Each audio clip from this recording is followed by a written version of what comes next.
Hello and welcome to another edition of the Umoja Circle.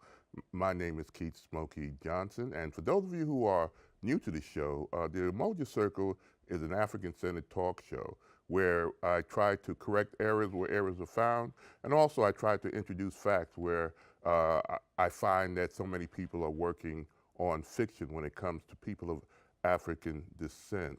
And on that point, where people are working on fiction, part of the premise of this show. Today's topic, I'll try to deal with some fiction that and certain things that I've been seeing on the internet and other certain platforms. You might see it on Facebook. You might see it videos on YouTube.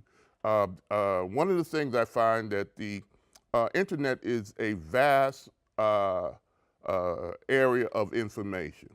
But you got to also understand that there's a whole lot of information there that confuses certain issues. The reason I wanted to do this particular show and introduce a particular book that I'm fascinated on. This book right here is called "They Came Before Columbus" by Dr. Ivan Van Sertima, and I'll talk about this book in a little while. But I just want to make this commentary for myself. The last couple of years, I've seen a lot of people putting online information dealing with the premise of people of African descent being here in the Americas. And when I said the Americas, I mean North America and South America, along with the native people for hundreds, and some people hundreds and hundreds of years before Columbus. Thus this book that I'm going to introduce many of you to today. But one thing I learned from this, in fact, let's put the book up there on the screen. I put this another book cover, but that's the book that I'm talking about. And this book, The African Presence in America That Came Before Columbus, was written by this gentleman that you see here is Dr. Ivan Van Sertima.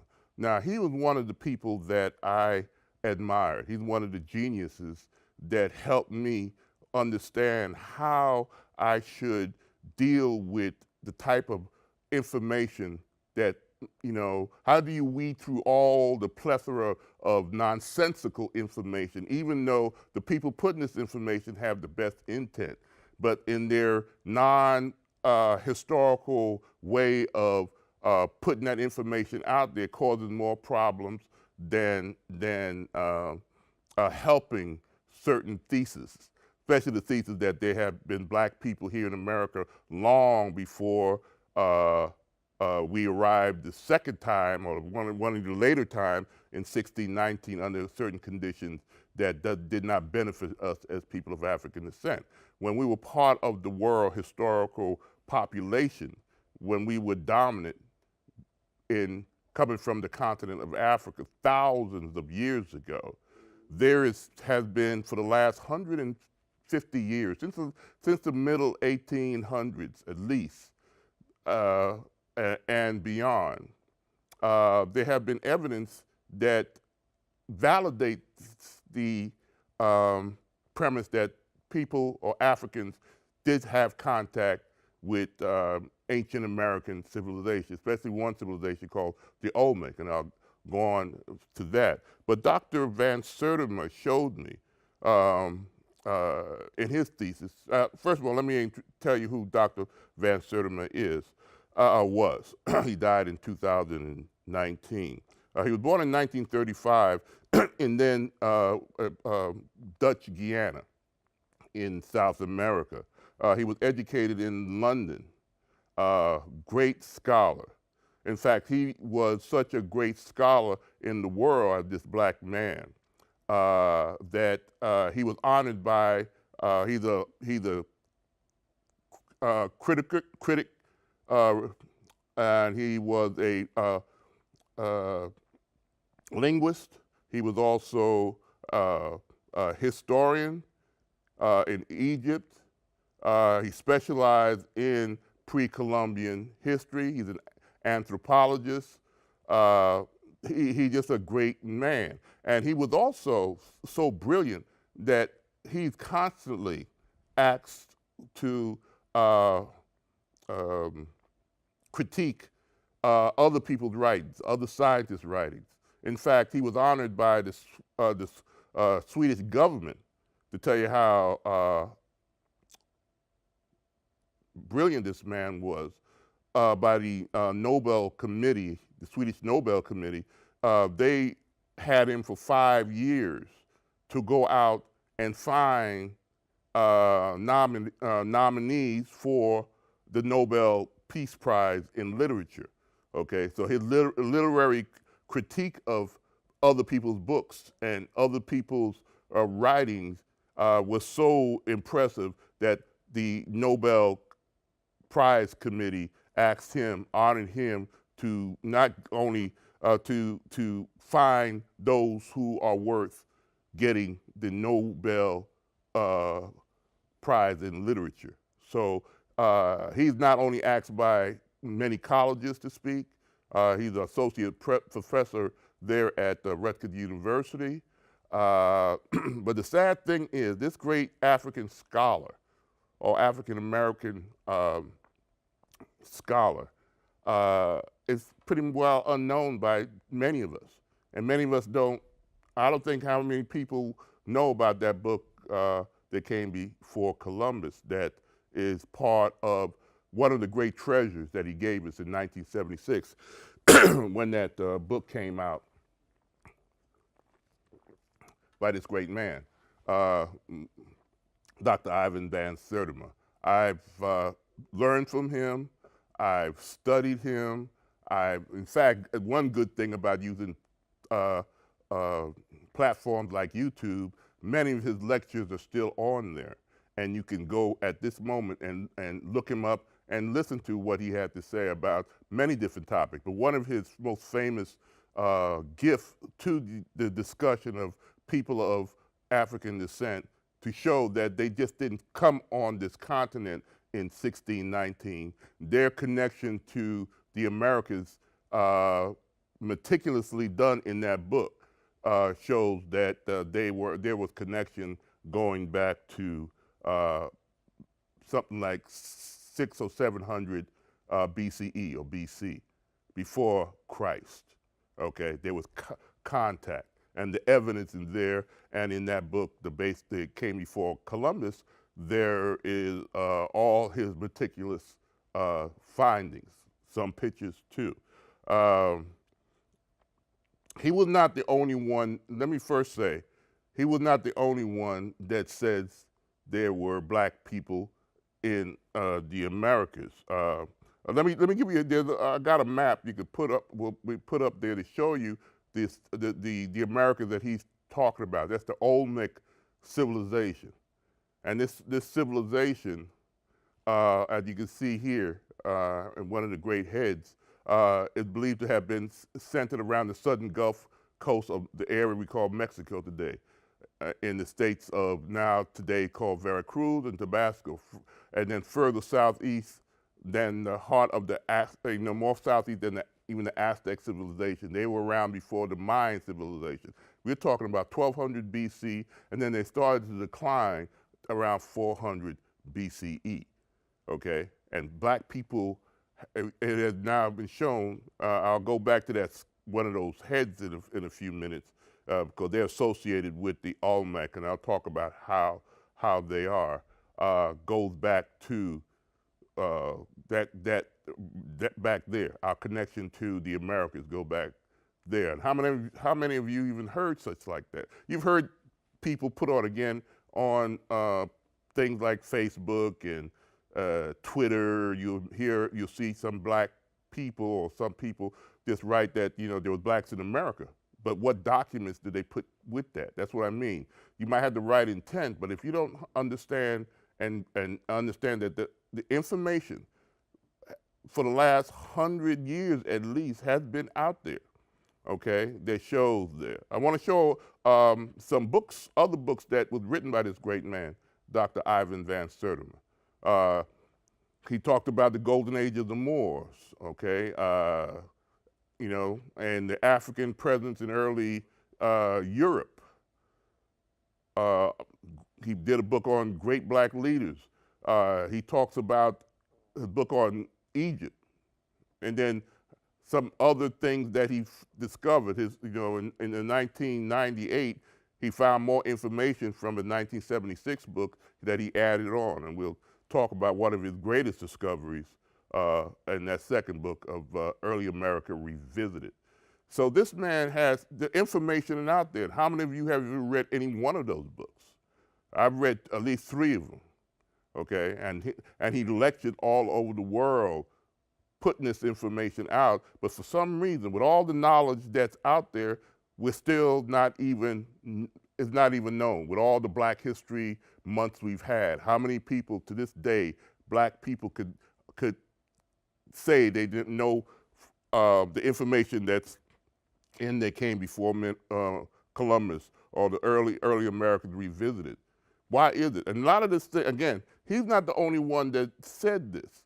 There was a gentleman back in the 1920s. He's a Hungarian, a historian, and a Harvard linguist. He taught at Harvard, and he did studies. His name was Leo Wiener, and he came out with a book called Africa and the Discovery of America. This goes back to the 1920s. This book first came out. And how many people have any information on this? He was a white European and Hungarian and a Harvard professor who long even before Dr. Ivan Van Sertima was born, put this information out to the world. And what he found out in his linguistics study, that there are certain words that are found in the native South American peoples that originated in Africa, okay?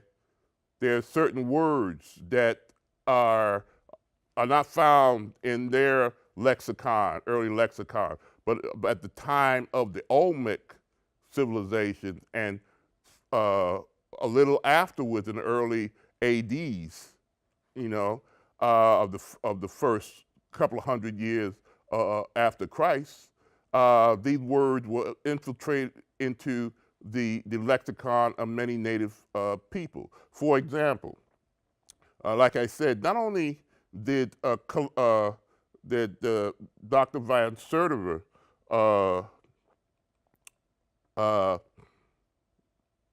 talk about black people being seen in America or being contacted in America.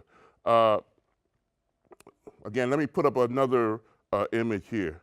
There was a book written in 1904, another book. This is by John Boyd Thatcher, okay? He was a genius. This book had three volumes, 1,200 pages, okay? And what this book is, it has all the journals that were written by Christopher Columbus, okay?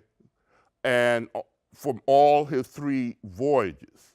Not only did it have the journals, the writing, the diaries that were interpreted and printed in this book, but they also had essays by Cardinal de las Casas, who was the earliest historian, basically, I think he was a Franciscan monk who wrote about a contemporary of Columbus. That's how we find out about all the atrocity that Columbus did. His essays are found in that book also. So the information is out there. And what did Columbus write in his essays that come from that book? 1904, okay? Nearly a century ago. A little bit over a century ago. Leo Wiener's book, also 1920s. Nearly a century, since, you know, next year will be 2020. And for 100 years, this information was out, and how many of you know any of this information as people of African descent? Even though you're putting out this information on the internet, but with no uh, corroborating evidence. And that's what I learned from Dr. Van Serter. You could have all kinds of information, but he was a stickler for that information. For instance, you know, when he first came across Leo Weiner, he went and visited Leo Weiner. He was an older gentleman.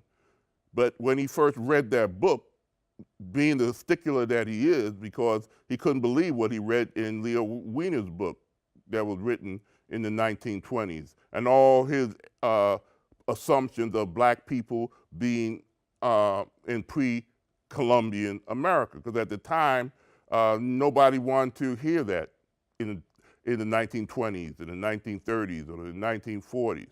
You know, the white establishment, the white educational system, the white anthropologists, the white archaeologists, all these group wanted to maintain that Western myth. You know, some people get things wrong, but some people tend to get things wrong deliberately. And when it comes to the critique of African Americans, we were always going to be shown, if we want to talk about African Americans or in the Americas, well, we have to come as slaves by the dominant white race. We was always going to show at the bottom of the social economic system. And then that narrative, regardless of the evidence that always pop up, that Dr. Ivan Van Sertima said that you have to make sure that your facts are documented, your facts are correct, undisputable. Because believe me, when in 1976, when they came before Columbus came out, he was attacked by the establishment viciously, okay? But because of his meticulous scientific research and documentation and study, his thesis stands up to this very day in the 21st century, okay? And I wanted to introduce people to this great man. So the information's there. You could read his book. You could look at his research and others, all right? And he'll document all the other types of things. For one thing, he talked about, he was the one that I heard say that he was not the only one that said there were black people in America. He said not even when Leo Weiner wrote his books. Because when he found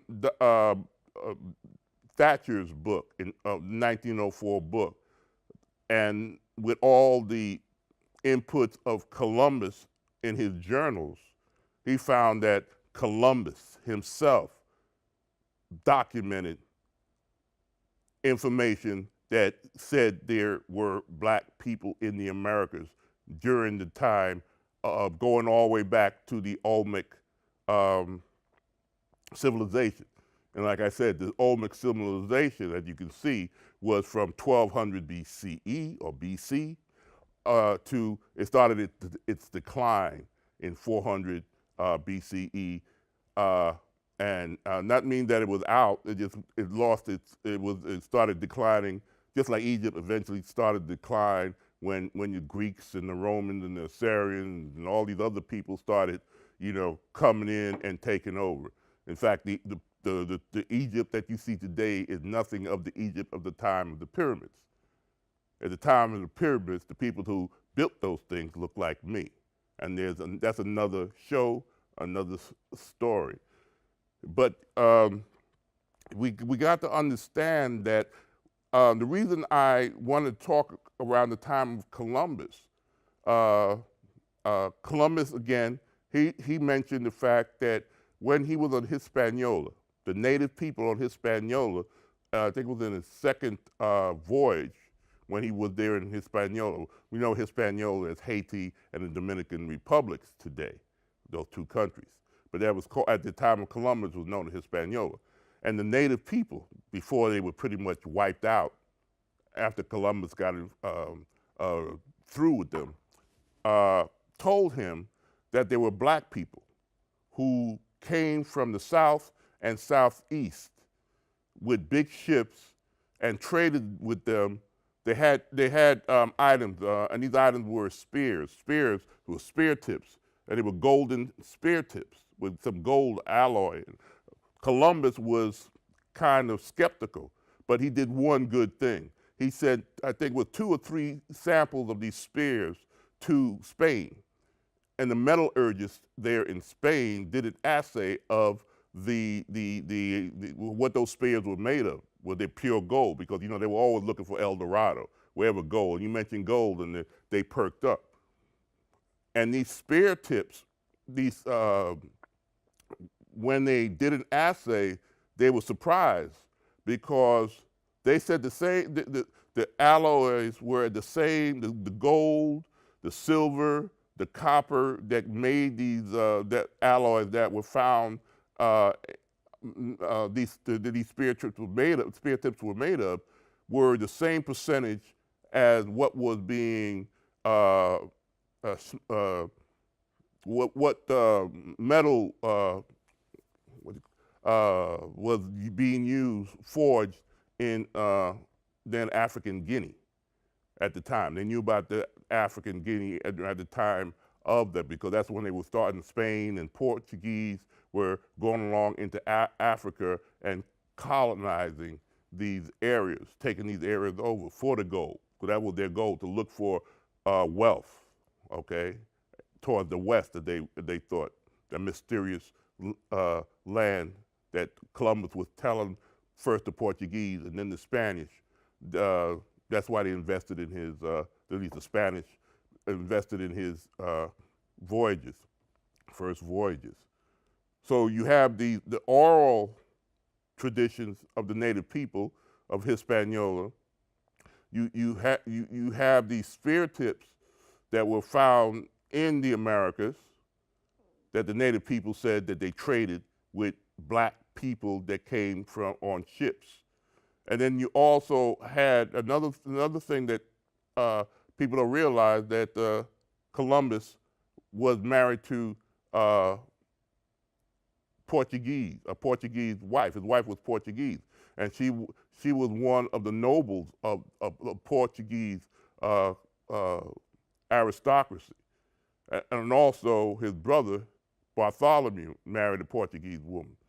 So they were the connection to that's why he was able to get how I would say it, an audience with the king. He went to the Portuguese first before he went to King and Queen Isabella, King Ferdinand and Queen Isabella. He went to King John, I think, II of Portugal, because of the status of his wife, okay?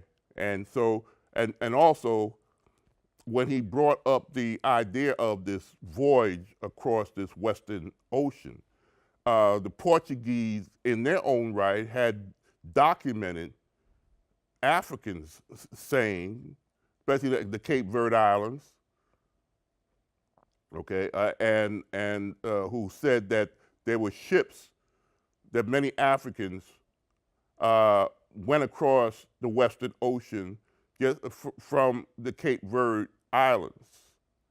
Now the Portuguese documented these statements and these findings themselves. So you got the Portuguese talking about documenting that the Africans who were on the west coast of Africa, they colonized the Cape Verde Islands. They colonized the African Guinea, the Gambian coast, Senegal, those areas. The Portuguese first put forth along the western, because that's what they were looking for. Elmina, one of the great forts, mean the gold mine. That's what it means. That's what they were looking for. That's what the Portuguese were going along. You got the Ivory Coast, you got the Gold Coast. Those terms, they were looking for commerce, wealth along the west coast of Africa, and they would come across all these African different ethnic groups who had the same story of Africans going with big ships across the Western Ocean, okay? And if you uh, understand, the oceanographical aspect of things, you would know what I'm talking about. I'll get to that in a moment. Now, I think what's the next? There's another image that I would like to put up there, and we'll talk about of that. Now, I wanted to show you this map, and one of the things about this map is that it shows you the area that the Olmec civilization existed in. Okay, you see Veracruz of Mexico. One thing that people must understand, that at that time, hundreds of years before Christ, that area of Mexico is not this little shrunken landmass area that we see today because of what happened. Mexico went all the way up into Texas, with Colorado, Arizona, all those areas was vast. This thing called Mexico was vast.